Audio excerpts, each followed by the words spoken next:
Hello dear students. तो यहाँ तक आपका 11th की केमिस्ट्री में आपका इंट्रोडक्शन टू द सिलेबस और आपका लेक्चर 1 हो गया था, जिसमें मैंने आपको मैटर और उसकी क्लासिफिकेशन के बारे में बस समझाया था। ठीक है, अब इसमें आपका आगे बढ़ते हैं। Some basic concept of chemistry आपका पहला जो चैप्टर है, उसमें आपका जो इम्पॉर्टेंट टॉपिक हैं या फिर जो आपको वेल नोन तरीके से आने चाहिए, ठीक है, वो मैं आपको यहाँ पर डिस्कस करने जा रहा हूँ। तो यहाँ पर फंडामेंटल चीज़ें आपको ज़्यादा अच्छे से पता होनी चाहिए, ताकि आप अपना बेस क्या कर सको, स्ट्रॉन्ग कर सको और केमिस्ट्री के डर को दूर कर सको। ठीक है, तो मैटर आपको लास्ट वीडियो से समझ में आ गया होगा। जो पहली बार ये देख रहे हो वो आप फिर से मैं बताता हूँ, इंट्रोडक्शन वीडियो देख लो, इससे आपको क्या हो जाएगा, पाथ क्लियर हो जाएगा। और लेक्चर 1 देख लो, फिर आप लेक्चर 2 पर आओ। ठीक है, तो यहाँ पर लेक्चर 2 में मैं आपके साथ डिस्कस करने जा रहा हूँ क्या, फिजिकल क्वांटिटीज़। ठीक है, फिजिकल क्वांटिटीज़। अब बात ये आती है कि आप फिजिकल क्वांटिटीज़ किसको बोलोगे। ठीक है, वो ये आप जो टर्म यूज़ किए हो फिजिकल क्वांटिटीज़ किसके लिए बोलोगे, तो एनीथिंग, ठीक है, anything which we can measure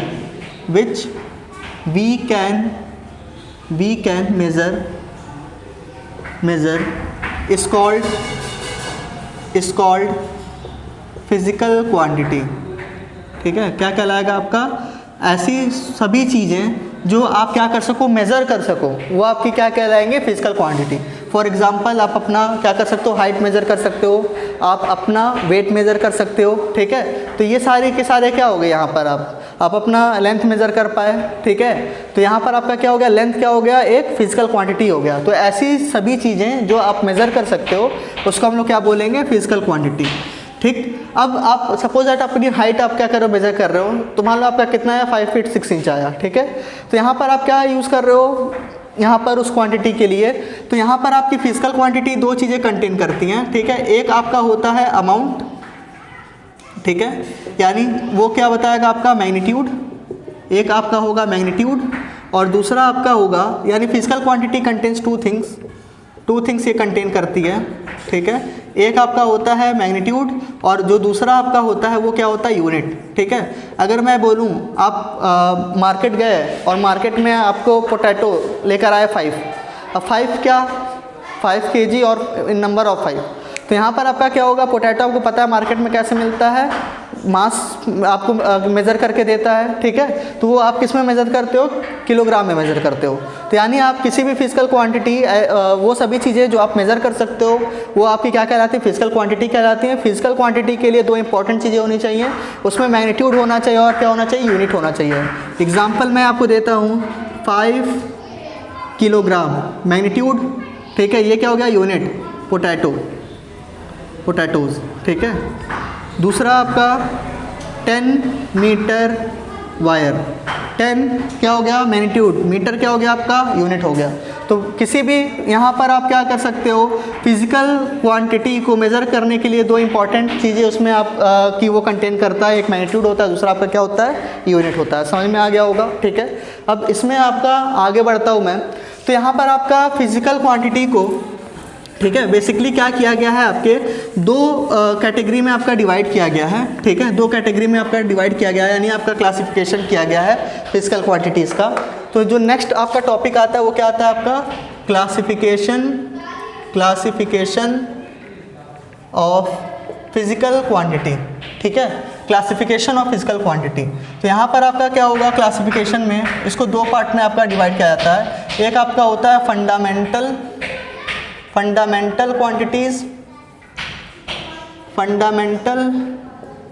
quantities. ठीक है, और दूसरा क्या होता है आपका, फंडामेंटल क्वांटिटीज़ और दूसरा आपका होता है डिराइव्ड क्वांटिटीज़।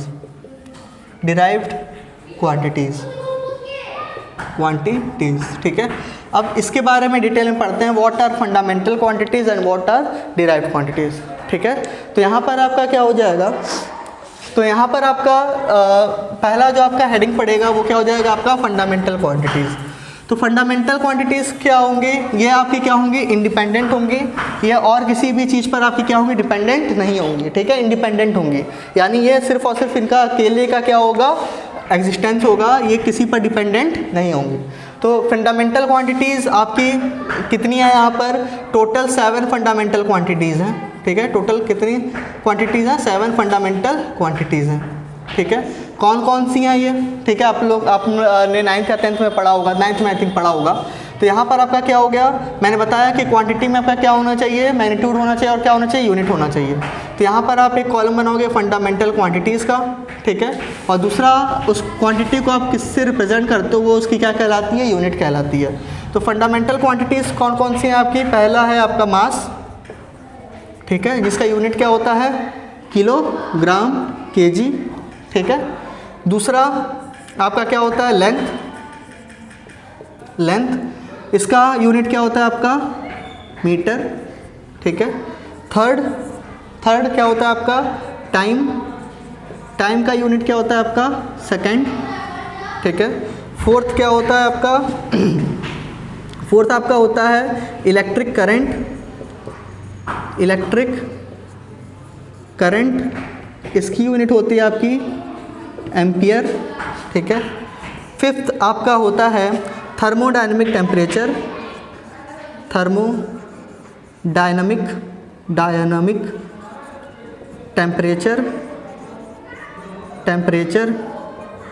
ठीक है, इसकी यूनिट होती है केल्विन, ठीक। दो यहाँ पर मैं लिख दे रहा हूँ। सिक्स्थ आपका होता है, ठीक है, amount of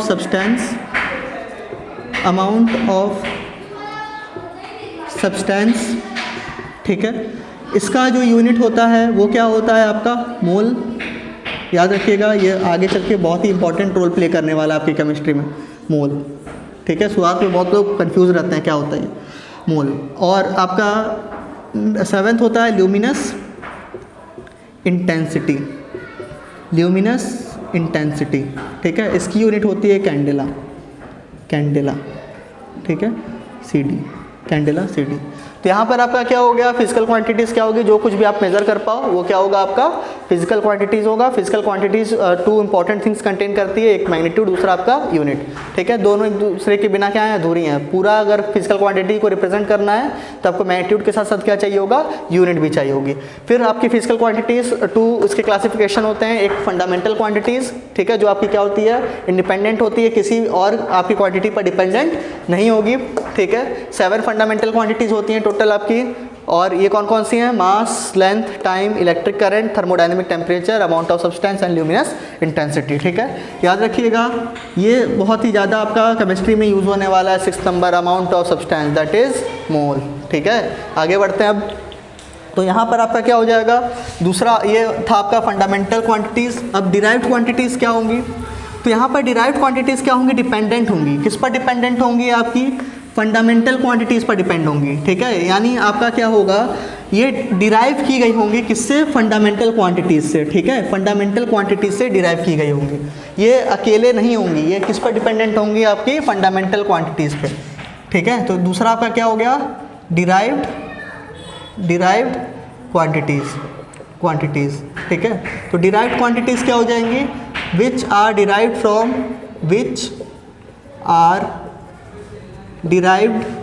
from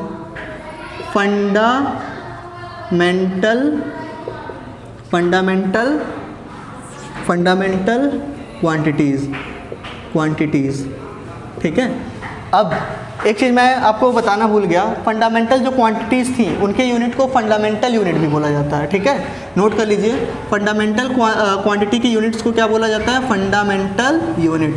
fundamental unit. इस तरीके से आपका पूछ सकता है टर्म। तो फंडामेंटल क्वांटिटीज़ की जो यूनिट होंगी उनको फंडामेंटल यूनिट बोलेंगे। तो इसी तरीके से जो डिराइव्ड क्वांटिटी होंगी, ठीक है, जो आपकी क्या होंगी? डिराइव्ड क्वांटिटी होंगी, तो उसकी यूनिट को आप क्या बोलोगे? डिराइव्ड यूनिट्स, ठीक है। क्या बोलोगे? डिराइव्ड यूनिट्स, ठीक। अब यहाँ पर मैं एग्जांपल देता हूँ आपका, ठीक है। तो यहाँ पर आपकी बहुत सारी डिराइव्ड क्वांटिटी है, यहाँ पर इसके कोई आपके स्पेसिफिक नंबर नहीं है, ठीक है। यहाँ पे कोई स्पेसिफिक नंबर नहीं है, लेकिन आपकी जो फंडामेंटल क्वांटिटी उसका स्पेसिफिक नंबर है वो टोटल कितने? 7। लेकिन डिराइव्ड क्वांटिटीज़ आपकी बहुत सारी हैं, ठीक है। अब यहाँ पर इनके कोई स्पेसिफिक नंबर नहीं है, तो जितने एग्जांपल आपको यहाँ पर मैं बता सकता हूँ उतने मैं बताऊँगा।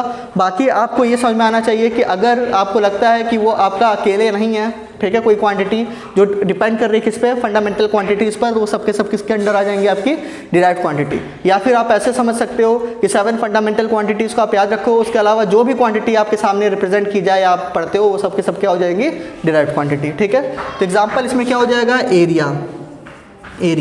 तो एरिया जनरली आप कैसे लिखते हो, ठीक है, क्या होता है आपका लेंथ इंटू ब्रेथ।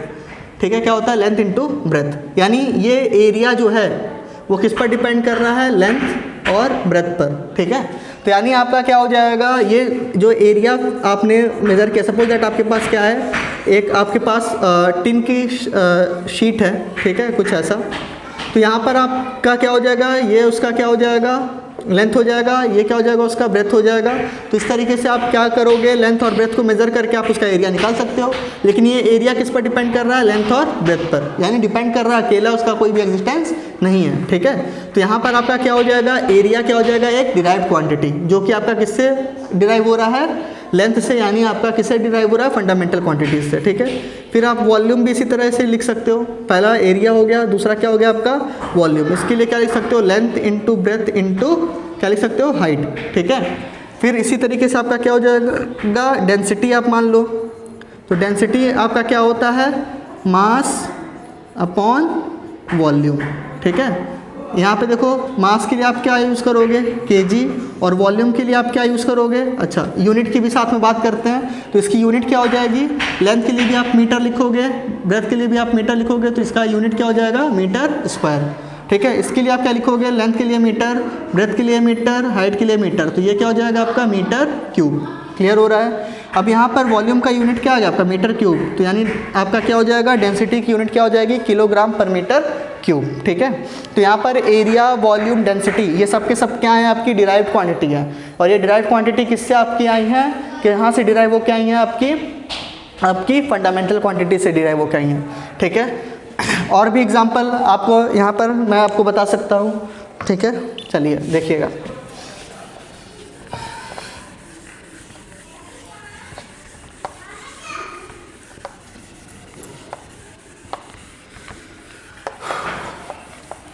तो ये था आपका क्या, fundamental quantities and derived quantities. ठीक है, अब यहाँ पर आपका क्या हो गया, फंडामेंटल क्वांटिटीज़ आपको याद रखना है, 7 फंडामेंटल क्वांटिटीज़ हैं, और डिराइव्ड क्वांटिटीज़ की कोई भी आपकी लिमिट नहीं है। ठीक है, उस फंडामेंटल क्वांटिटीज़ के अलावा जो कुछ भी आपको दिखाई देगा वो क्या हो जाएगा, आपका डिराइव्ड क्वांटिटीज़ हो जाएगा। ठीक है, तो यहाँ पर आपने क्या क्या सीखा, फंडामेंटल क्वांटिटीज़ की यूनिट्स को आप क्या बोलोगे, फंडामेंटल यूनिट्स। ठीक है, और डिराइव्ड क्वांटिटी कहाँ से आएंगी आपकी, कहाँ से आएंगी, फंडामेंटल क्वांटिटी से आएंगी। ठीक है, डिराइव्ड क्वांटिटी कहाँ से आएंगी, फंडामेंटल क्वांटिटी से आएंगी। और डिराइव्ड क्वांटिटीज़ के जो यूनिट्स होंगे उसको आप क्या बोलोगे, डिराइव्ड यूनिट्स। क्या बोलोगे, डिराइव्ड यूनिट्स। ठीक है, अब एक क्वेश्चन करते हैं, आप यहाँ पे बताना क्वेश्चन। ठीक है, विच ऑफ द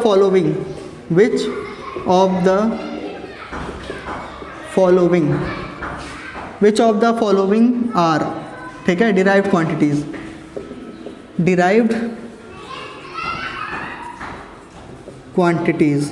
ठीक है, which of the following are derived quantities. तो यहाँ पर आपका पहला हो गया लेंथ।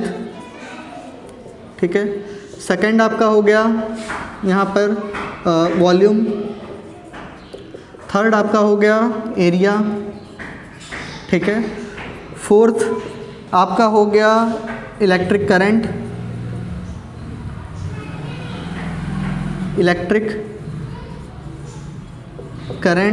ठीक है,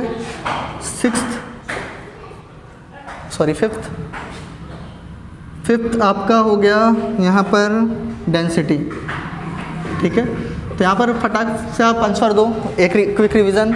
लेंथ क्या होता है आपका, फंडामेंटल क्वांटिटीज़, तो मैंने सिर्फ किसके लिए पूछ रखा है, डिराइव्ड क्वांटिटीज़ के लिए, यानी आंसर में नहीं होगा। वॉल्यूम, ये क्या होता है आपका, ये किस पर डिपेंड करता है, लेंथ, ब्रेड्थ और हाइट पर, यानी ये क्या हो गया, डिपेंडेंट हो गया, तो ये आपका एक आंसर हो गया। एरिया क्या होता है, लेंथ इंटू ब्रेथ, तो ये आपका क्या हो जाएगा, डिराइव्ड क्वांटिटी। इलेक्ट्रिक करंट आपको याद हो तो मैंने क्या बताया, 7 फंडामेंटल क्वांटिटीज़ याद रखो, उसके अलावा आपका क्या हो जाएगा, बाकी जो होगा वो क्या हो जाएगा आपका डिराइव्ड क्वांटिटी। तो इलेक्ट्रिक करंट आपका क्या होता है, फंडामेंटल क्वांटिटी होता है। डेंसिटी अभी जस्ट पीछे बताया आपको क्या होता है मास बाय वॉल्यूम, ठीक है। तो यानी आपका ये भी क्या हो जाएगा, डिराइव्ड। कौन कौन सा आंसर हो गया आपका, सी आंसर आपका हो गया सेकेंड, ठीक है, थर्ड एंड आपका कौन सा हो गया, फिफ्थ। आपके बुक्स में बहुत सारे आपके डिराइव्ड क्वांटिटीज़ दिए होंगे, तो आज अगर आप जाके बुक के वो पोर्शन को खोलोगे तो आपको बहुत ही ज़्यादा क्लियर आपका समझ में आएगा, ठीक है। तो इस पर्टिकुलर लेक्चर में मैंने क्या डिस्कस किया, आपका फिजिकल क्वांटिटीज़ और फिजिकल क्वांटिटीज़ के क्लासिफिकेशन, ठीक है। तो इसको मैं यहीं स्टॉप करता हूँ और आपको एक होमवर्क देता हूँ कि आप वो होमवर्क क्या करोगे कि जो डिराइव्ड क्वांटिटीज़ हैं आपके बुक में, ठीक है, आप उनको देखोगे क्योंकि उनकी कोई लिमिट नहीं है, ठीक है। वीडियो का लेंथ बड़ा नहीं होता, कुछ अपने आप से भी करोगे तो आप सीखोगे, ठीक है। चलो, थैंक यू।